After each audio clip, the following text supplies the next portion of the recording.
আসসালামু আলাইকুম ভাই, ভিডিওটা উপরের দিকে ঠেলা দিয়ে না, কথাগুলো শুনে যান। আসলে আমরা তো ফেসবুকে ভিডিও বানাই, একটি সতর্কবার্তা দিতেছি আপনাদেরকে, এটা আমাদের দায়িত্বের মধ্যে পড়ে।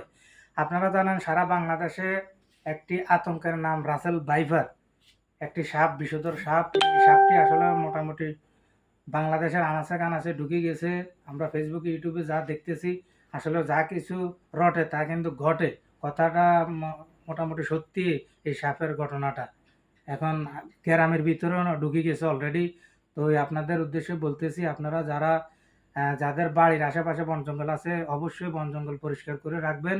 এবং যাদের বিলের পাশে, খালের পাশে বাড়ি ঘর আছে, তারা অবশ্যই বাড়ির পাশে চারিপাশ পরিষ্কার করে কারেন্ট জাল দিয়ে বাড়িটাকে সেভ করবেন। কারণ আপনাদের ছেলে সন্তান আছে, আপনারা আছেন, সবাই সুরক্ষাতে, সবাই ভালো থাকার জন্য, এই সাপের হাত থেকে বাঁচার জন্য হলো এই কাজটি করেন। বাড়ির আশেপাশ পরিষ্কার করে দিয়েন। আর যা শুনতেছি, অন্য সাপ তো মানুষ দেখলে ভয়ে পিছনে চলে যায়, আর হেতে বেলে দৌড়ে এই হেতে তখন ভালো লাগে। কথা বুঝছেন নি? এই এই আর এই তো এটা তো বুঝছে না, আপনারা এটা তো বুঝছে না। আর বলার তো কিছু না, হয়তো আমাদের দায়িত্বের মধ্যে পড়ে দেখি বলে দিছি আর কথা বুঝছেন নি। পরিষ্কার করে দিয়েন।